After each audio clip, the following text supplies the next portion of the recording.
Hi, everybody. This is Mr. Biscayewicz, Hayfield Secondary School, middle school engineering teacher. This is a video on how to get started designing your Mousetrap car using Whitebox. So we're going to get right to it. I'm going to switch over to Whitebox app just right away. So let me go ahead and here we go. All right, so I've already logged in and everything, and let's say you've done all your quizzes in the research section. Now you're ready to start designing your car. And so I go into the engineering portion, and here's the best way to do it. All right, it's always great to start with something, with a base design, rather than starting completely from scratch. So that's exactly what we're going to do. We're going to go to File, and we're going to click New. And it's going to say, do you want to start from a new base design? And I'm going to say yes. All right. Can't see anything yet. We haven't turned on any of the view to view the function. So I'm going to click on all of the eyes. And there we go. That's a Mousetrap car. Front wheels, back wheels, Mousetrap, and chassis. All right. Now, this is not a very good Mousetrap car. It will not go very far, if it will even move at all. But it gives us a starting point. And so we can start thinking about it like, okay, what are the things we have talked about and learned about in class that we have to take into account when you're building this car? Well, of course, there are a couple of main things that are just like designing any car. First of all, we want to minimize friction. And our main source of friction on this car is going to be surface friction and a rolling friction, if you will. So the friction between the tires and the floor as it rolls down the track. So we want to think about, are there some other tire designs that we have access to that would give us, less surface area with the floor and then have less rolling friction? Well, yeah, there are.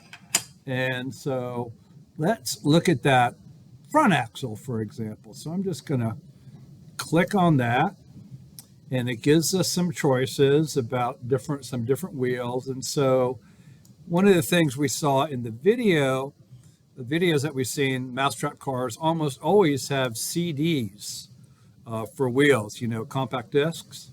And I'm just going to click on a CD, and these great big wheels on here. CDs are very, very thin, have very, very little surface area in contact with the floor. And that, of course, is going to reduce our rolling resistance quite a bit. And I'm just going to go ahead and do that in the back as well. I'm not going to do a whole lot of changes. I'm just going to kind of show you how you can get going. So I go my rear axle assembly, and I'm also going to go with CDs, click apply. Okay. So that's it. That's a big improvement right there. Now, so we can see just how much improvement we are making. We could save this car and go into competition and go back and forth like that. Or we could just click this performance screen right here. All right. And doesn't look so hot right now, but we'll improve that a little bit.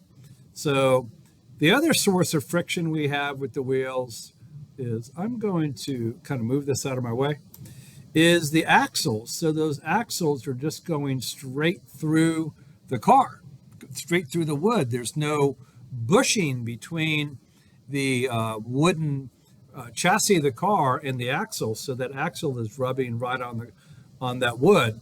Also, this axle is steel, so we call that a bushing or a bearing. Let me click back to camera real quickly. Get my stuff together. Hold on, I'm ready. And we talk about a bushing or a bearing. Let me click back to me. Okay. Here's what we're talking about. So we have a CD wheel, something like this.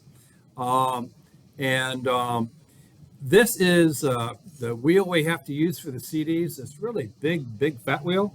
Okay. But if it's just going through the wood on the car, which let me get a piece of that going here, like so, okay, So that wood is rubbing directly on the car right there, okay? Now it's not terrible, but it's also not very good. This wheel should spin much, much more freely than that. So the way we do that to minimize friction, we put a bushing or bearing, whatever you want to call it. Bushing is probably a better word for it, given how this is designed. So a simple plastic straw. We slip that axle, that brass axle, in that simple plastic straw. I'm not sure how good you can see it on the on the camera, but it actually rolls really well. So if we put this plastic straw in that wood, and now when we insert the axle, okay, the brass axle is spinning inside the plastic straw, which has a really low coefficient of friction, and it's not rubbing against the wood. That's going to be a big improvement. Also, the axle, so let me switch back to, here we go. Also, the axle, notice that they give you is steel. They use a steel axle. Worst axle ever. Very, very strong, very high in friction. So I am going to go ahead and switch that to brass like I demonstrated. And for the bearing, I'm just going to use plastic straw. Okay? And of course, you have to click apply. All right? So already with that one change, you saw how this all turned green? Now my car is moving because I dramatically decreased the friction on the back axle, on the front axle by replacing it with brass and a plastic straw. So now we went from stalled, meaning that it wasn't moving at all, to now we're moving 4.2 meters. And we are building a car for distance, okay? So we want to maximize that distance right there. So that is an example. I'm not going to show you all the other things. And there are some other materials we can use for axles and for bearings that are available to you, okay? Again, I'm not going to go through the whole thing. I'm just showing you, kind of planting the seed here for you guys to think about. Let's talk about one other thing as long as we're at it. Newton's first law is force equals mass times acceleration. Very simply stated, it means the heavier something is, the harder it is to move, the more force there it is to move. Well, we have a limited amount of force, and that is this little mousetrap, right? I mean, the amount of force we have is that spring right there. Sorry, can't see it like that. That's it. So we want to take advantage of all of that power in the spring. We don't want to waste any. And we sure don't want to waste anything moving a big fat car down the track when it doesn't really give us any advantage.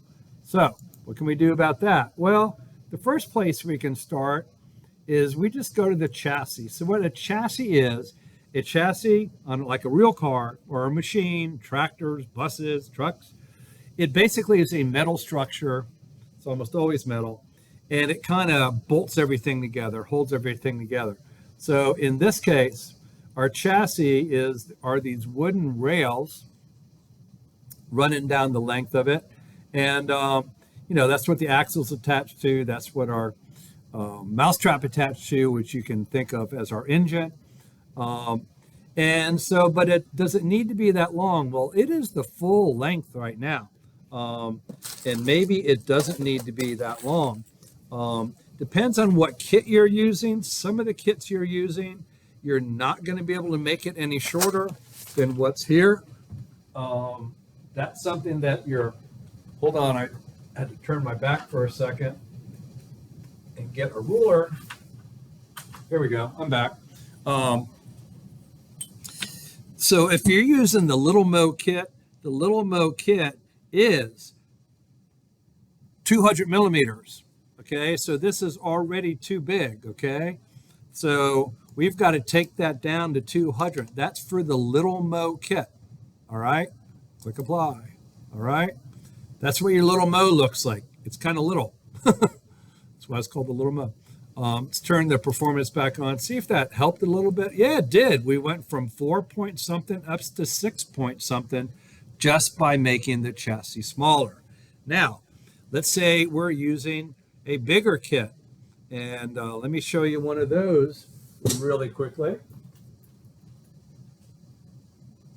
Oh, okay. This is 20 millimeter or 20 centimeters, 200 millimeters. And here is the much bigger, I call it Grande Mo. All right.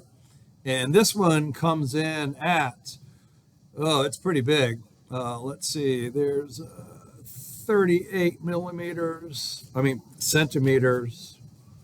And then another, oh gosh. So we're like at 45 centimeters on this big one, okay? Well, we surely don't need all 45, but you can decide. You have a lot of room to work here. Do I want it a little short? Do I want it a little bit longer? Just remember, the length of your chassis is also going to limit the length of your lever arm, okay? The lever arm, the back, the mousetrap is mounted up in this area right here, okay? And it's attached to the lever arm that makes the back axle spin around.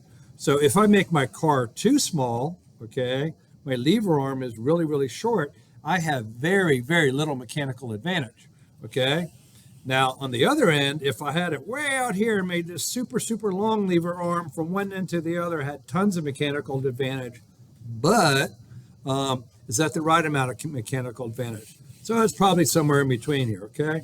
So depending on what kit you are using for your project is what is going to make sense for you. But this is our starting point for Little Mo, and that's pretty much where we have to keep it because we can't really make it much shorter than 20 millimeters, okay?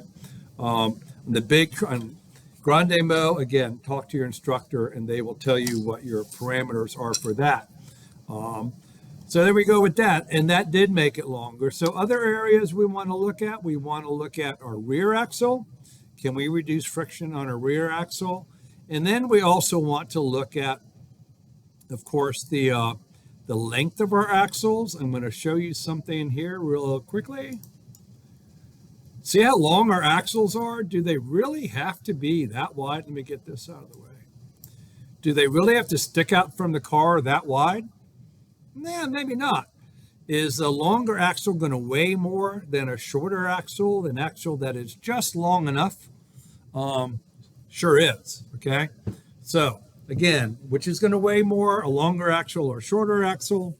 Shorter axle. Which is easier to make move? Something that's heavy or something that's light? You know where I'm going with that, okay? So that's another area we can look at. And on the mousetrap assembly itself, this is where you control the length of the arm here and how many degrees, this is kind of, come on, move this out of the way, rotate, there we go. How many degrees we want to cock back this mousetrap arm right here. Now, right now it's at 0, so it's completely not engaged at all. If we change that to, let's say, 90 degrees and hit apply, okay, it's sticking up straight in the air. Now remember, there's going to be a string from the end of this lever arm wrapped around that back axle, and when we release the mousetrap, it's going to pull that string around that rear axle, making the rear axle spin, and that's going to transfer the energy from this coiled up spring to kinetic energy in a rotating kinetic energy around the axle, and hopefully make your mousetrap car move further. Okay, so how much angle do you want here? That's 90. This is 120. Play around with it and see what it does for your performance numbers. Okay, and just leave this guy up on the screen. It's a lot easier than going back and forth to competition. Okay, so that's it. The length of your car, your axles, again, what materials you have available for your project are going to be dependent on your, what your instructor is making available to you. I am actually going to be using plastic straws. The brass axles I showed you before, we're also going to have access to aluminum axles. These are really nice. And I'm actually allowing the students to use 3D printed wheels as well. Depends on how many of these things I can print out, okay? So it depends with your instructor, but that's the that's the bottom line right there, is you're going to do File, New. It's going to give you a car design. It's not going to be very good. You're going to want to go through, trim it down in length, reduce your friction of your axles, reduce the friction of your wheels, check out different lengths and angles for your lever arm, and keep this menu up here. It's going to save you a lot of time. What I can tell you is that with the little Mo car, everybody should be getting at least 10 meters. At least 10 meters, okay?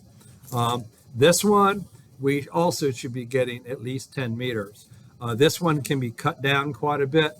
A lot more design possibilities with their bigger one than the small one. So that's it. I'm not going to give you all the answers, but I think that will get you started. And good luck.